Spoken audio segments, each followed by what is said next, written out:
Salut à tous, chers guerriers pacifiques, ici Maïlan Ripoche, coach en connaissance de soi et gestion du stress et fondatrice du blog Les Guerriers Pacifiques. Alors suivez bien cette interview puisqu'aujourd'hui nous allons parler de Tantra.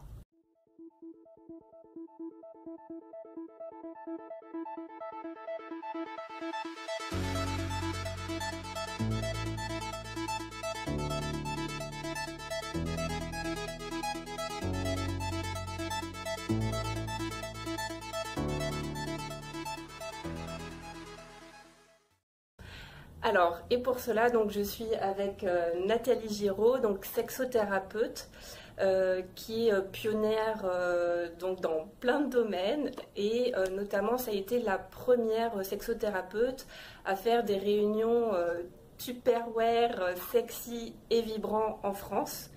Elle est ultra présente dans les médias, donc elle a fait une des dernières publicités du Rex. Elle a été la première femme en France, enfin la première sexothérapeute en France à faire un TEDx sur le sujet. Bienvenue Nathalie. Bienvenue Maïlan et bienvenue à vous. Donc merci de m'accorder cette interview. Alors avant de commencer déjà, pourquoi parler de tantra? Quel est le rapport avec la choucroute? Donc autrement dit, la choucroute, les guerriers pacifiques. Donc tout simplement parce que les guerriers pacifiques, comme vous le savez, ce sont des personnes qui cherchent à être alignées sur tous les plans, donc au niveau spirituel, émotionnel et corporel. Et donc c'est important d'être explorateur de tous les domaines de sa vie. Et quand je dis tout, c'est tout. Nathalie, si tu veux bien, j'aimerais bien qu'on parle justement du tantra parce que je pense que dans la tête de la plupart des gens, le tantra est égal à Kama Sutra, pirouette sous la couette, et je pense que en fait on comprend pas vraiment trop ce que c'est. Et du coup, si tu pouvais nous éclairer sur ce que c'est que le tantra et ce que ça n'est pas. Ok. Alors, d'abord le tantra, il existe depuis des millénaires. C'est un terme qui est sanskrit et qui veut dire en fait accès à des états de conscience modifiés, des états modifiés de conscience, pour te permettre, grâce à l'énergie, à la méditation, pour te permettre que ton énergie puisse alimenter tous tes méridiens, tout toi en fait, et que tu puisses te connecter à l'univers, aux autres, dans une perception beaucoup plus fine. Et puis tu as un tantra, ce qu'on appelle de la main blanche, ou tu as un tantra de la main rouge, enfin un tantra rouge. Le tantra rouge c'est selon Osho, le tantra rouge c'est celui qui m'intéresse, puisque il permet, grâce à la connexion avec l'autre et aussi dans une belle connaissance de soi, donc dans un rapport à ta sexualité et avec tout ton corps, de faire justement monter cette énergie pour que tu puisses, avec toi-même et avec l'autre, accéder à des états qu'on peut qualifier d'extase, des états d'éveil, des états dans lesquels tu es plus perceptif à ce qui se passe, dans lequel tu as plus de conscience, dans lequel tu peux dépasser des barrières auto-limitatives, dans lequel tu pousses un peu tes freins, tes interdits, tu vas au-delà de ta zone de confort pour entrer avec plus de connexion avec toi et avec l'autre et avec ceux qui t'entourent. D'accord, donc tu dis qu'il y a c'est ça, il y a deux sortes de tantra, le rouge et le blanc. Le rouge et le blanc. Le blanc, c'est un tantra qui est plutôt méditatif avec la respiration, le mouvement, mais qui est fait seul avec toi-même. D'accord. Et donc, pour arriver à cet état, une sorte d'éveil. Alors, très difficile à y arriver, plutôt ascétique. Celui que je présente, en tout cas en stage, celui dont je parle, celui de ma couleur, c'est celui... C'est l'orange, voilà, c'est le rouge, c'est le rouge. Et dans cet état-là, c'est une union. En fait, tu reviens au principe de base. C'est l'union de la déesse Shakti et du dieu Shiva. Tu peux dire aussi c'est le yin et le yang, donc le complémentaire. Et puis qui t'amène à retrouver une sorte d'unité qui permet de te faire voyager, qui te fait que tu te sens mieux avec toi-même. Que si tu te sens mieux avec toi-même, tu te sens mieux avec l'autre, donc tu as plus de connexion avec l'autre. Si tu as plus de connexion avec l'autre, tu es plus ouvert au monde aussi. D'accord. Et ça utilise principe de base aussi, ce dont tu as parlé, cet alignement qui nourrit, qui part de la base, donc de l'ancrage du périnée, pour alimenter toutes les autres, ce qu'on appelle des chakras, mais qui sont aussi des vecteurs, des méridiens, des points énergétiques que tu nourris et que tu allumes pour les faire monter jusque ici, dans un état de, justement, modifié de conscience. D'accord, donc en fait le tantra rouge, si je comprends bien, il se pratique uniquement à deux. Il se pratique en relation avec l'autre, soit en se touchant, soit en étant face à face, en tout cas en connexion avec l'autre. D'accord. Et est-ce que tu pourrais peut-être nous expliquer aussi ce que ça n'est pas? Puisque tout à l'heure je disais, je pense que la plupart des gens, quand on dit tantra, je pense que la plupart des gens pensent position du Kama Sutra. Est-ce que c'est ça ou est-ce que c'est autre chose? En tout cas, qu'est-ce que ça n'est pas? Le tantra, en fait, c'est une série d'écrits qui a été fait donc, il y a 7000 ans avant Jésus-Christ, qui prend sa source dans le Tibet et qui est basé sur à peu près 112 textes qui te mènent vers des méditations et dont quelques-uns sont reliés à la sexualité. D'accord, donc ça veut dire que avant d'être une pratique sexuelle, c'est avant tout une philosophie? C'est avant tout un moyen de connexion, si tu veux, un moyen de se relier, de reliance, avec quelque chose qui est même plus grand que toi. Et donc, c'est chercher à faire cette paix intérieure entre son féminin et son masculin, entre l'anima et l'animus, entre le yin et le yang. Et c'est vraiment chercher à faire cette unité ou cette harmonie ou cette alliance. Et donc, si c'est une alliance intérieure, c'est aussi viser à une alliance extérieure entre le masculin et le féminin. D'accord. Aussi. Et donc, ce que ça n'est pas, c'était à l'origine de ta question. Alors, est-ce que c'est sexuel, pas sexuel, parce qu'on fait une rencontre? Oui, est-ce que quand je te touche, est-ce que c'est sexuel? Ça peut l'être, ça dépend de mon intention. Donc, il y a beaucoup de confusion chez les personnes, puisque ils s'imaginent que si la sexualité ou le chakra de base, qui est le périnée, est en jeu, alors forcément, il va y avoir un truc un peu sexuel, forcément on est dans la séduction, forcément ça va être relié à des pirouettes sous la couette, mais pas simplement. C'est une utilisation et une conscience que ton corps, tout ton corps, pas simplement ta tête, pas simplement ton mental, mais que justement, en lâchant ton mental, c'est ton corps qui t'amène à être plus libre dans ce que tu fais, à être plus actif, plus conscient et plus acteur.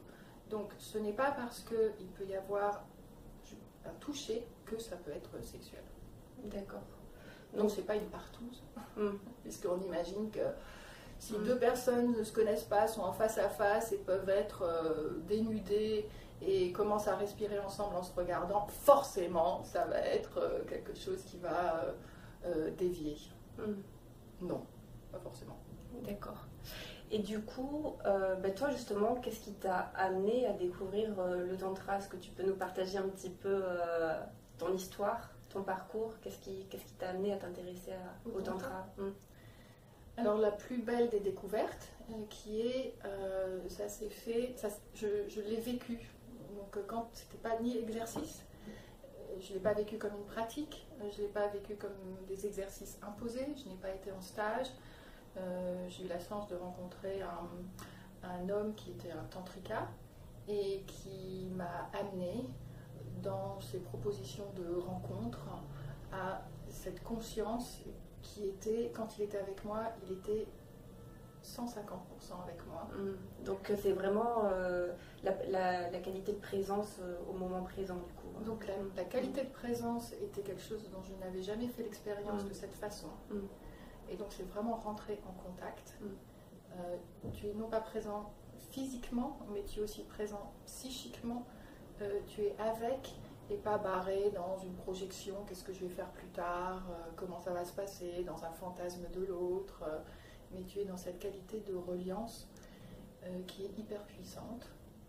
Et donc j'ai appris aussi à ne plus parler, à ne plus remplir l'espace de mots, mais à rentrer dans le silence, juste avec les yeux, donc un point de vue émotionnel très fort. À découvrir mon corps aussi, donc une sorte d'autorisation très forte sur ça passe par toi. Je ne suis pas maître de ton plaisir, je n'ai pas les clés, seules les clés. Tiens, il y a un téléphone. Tiens, j'ai autre chose qui peut se passer. Donc cet homme-là, j'ai pu m'autoriser, si tu veux, dans cette exploration, cette connaissance de moi-même.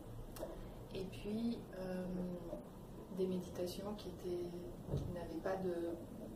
pas nommées méditation, mais qui étaient des temps pour apprendre à se relier sans les mots, par exemple. Donc quelque chose de très fort s'est passé par cet homme-là.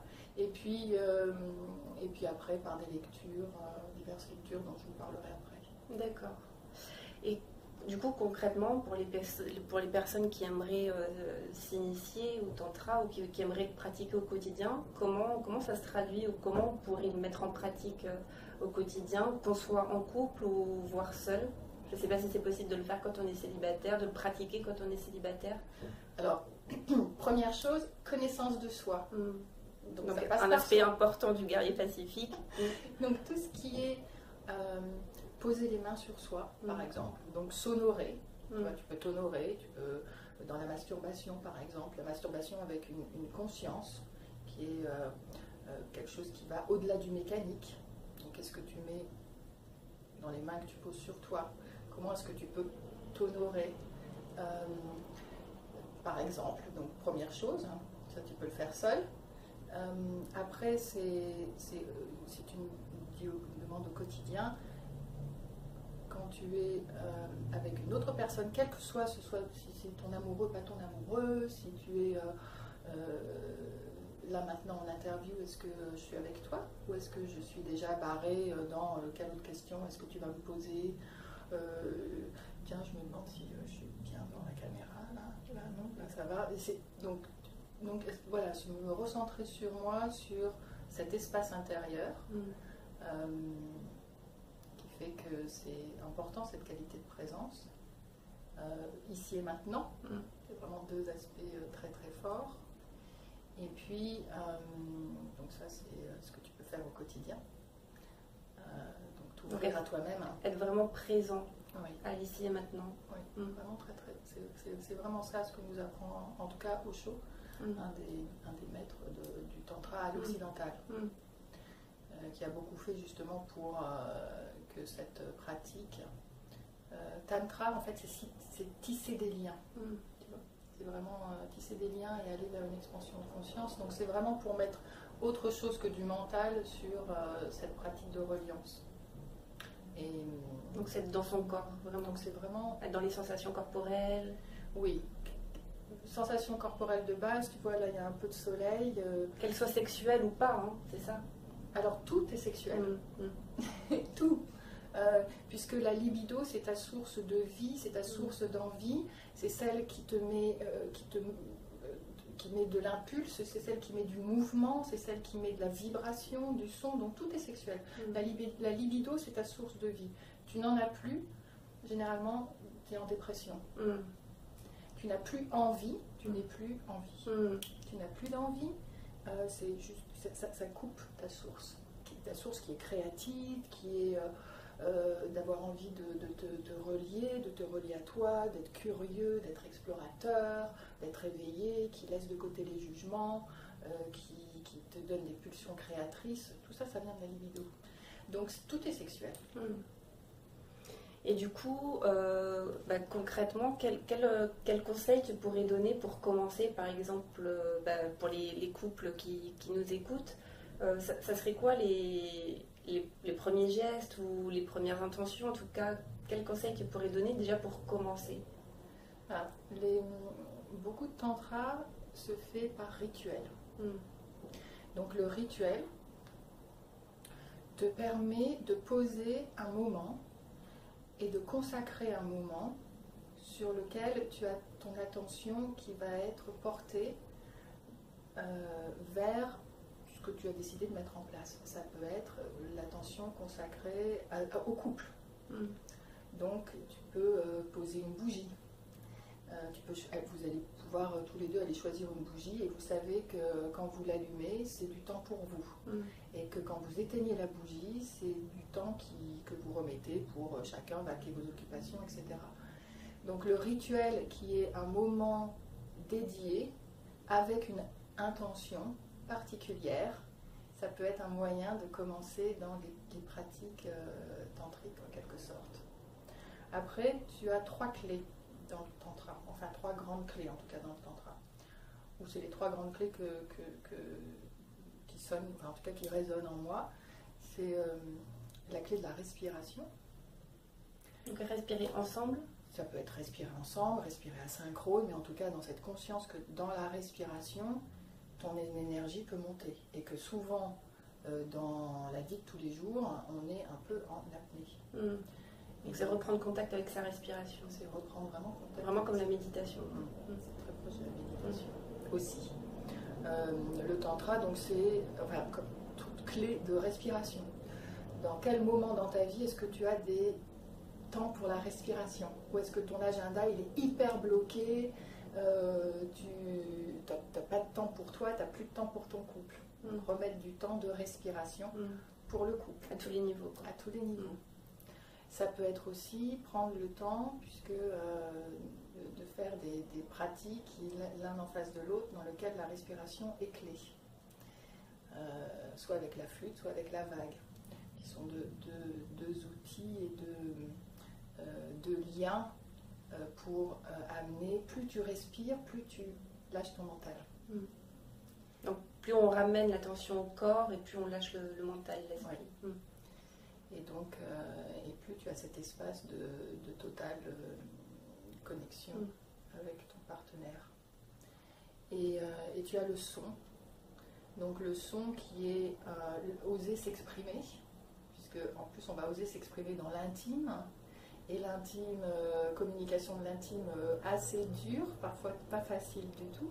Donc oser l'expression, mais qui est aussi le son, c'est bon, ou encore, tu vois, donner des mots là où parfois on n'en donne pas parce qu'on n'ose pas ou on n'ose plus. Et puis le son libère, donc rentrer dans l'expression ou le son. Et enfin le mouvement, puisque quand on est rigide, que ton corps ne bouge pas, du coup ton énergie elle se retrouve bloquée. Donc c'est rentrer dans un mouvement. Et le mouvement de la respiration, plus la respiration, plus le son t'amène à...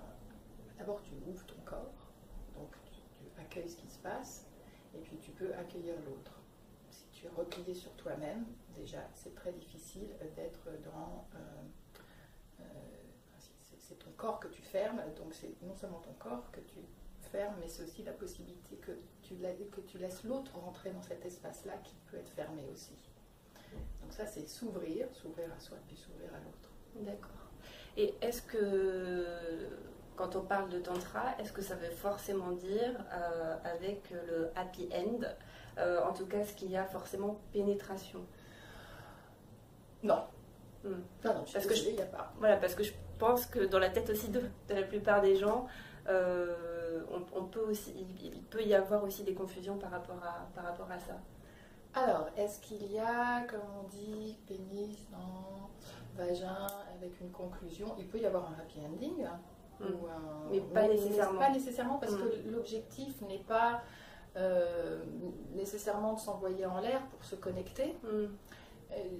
Ça peut être une des voies qui est prise, comme ça peut être un massage dans lequel tu vas être le donneur qui va être complètement dans le don, et donc il n'y a pas de réciprocité. C'est-à-dire que du coup l'autre il est receveur, et il peut être complètement receveur sans se dire bon alors là j'ai combien de temps avant que je donne, ou avant qu'on change de rôle, et du coup plein de choses s'ouvrent, puisqu'il n'y a plus d'attente, il n'y a plus de projection. Qu'est-ce que je vais faire après?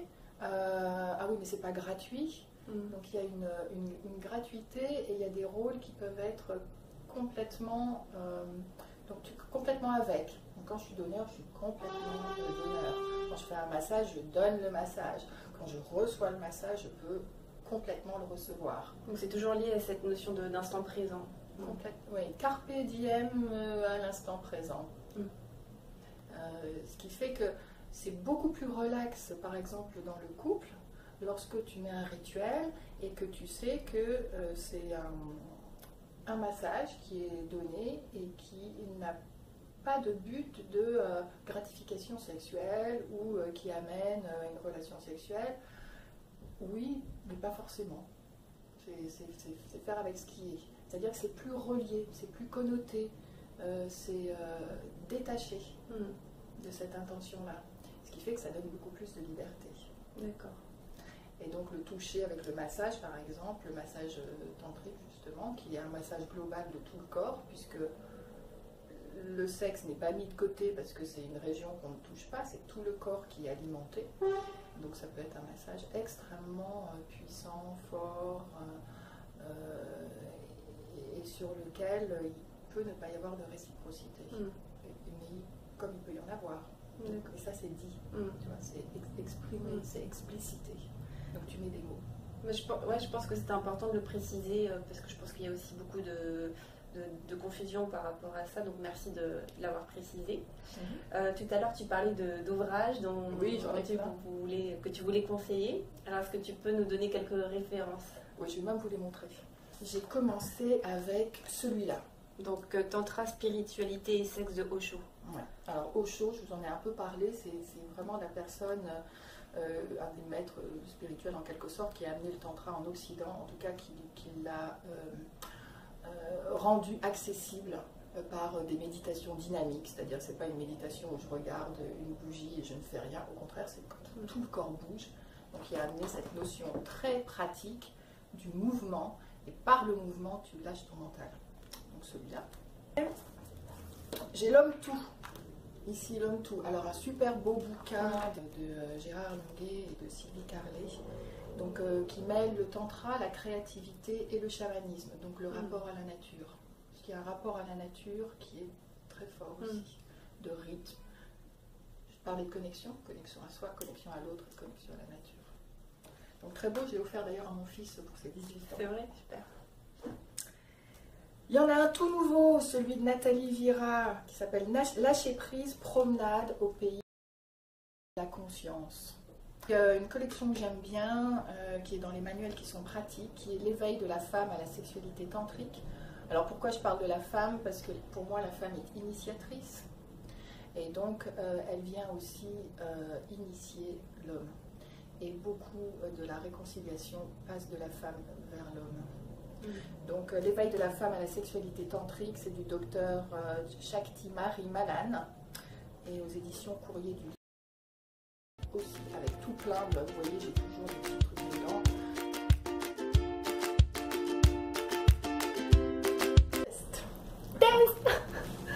Alors salut à tous. Nathalie est pionnière dans son domaine puisque ça a été la première à lancer les réunions Tupperware, donc en France avec entre amis, ultra présente. Non, les réunions avec accessoires érotiques. Ah oui, non mais c'est pour ça que je disais Tupperware. Ou Tupperware sexy. Ah, Tupperware. Ah oui, il faut que tu ajoutes quelque chose. D'accord, ok. Parce que Tupperware,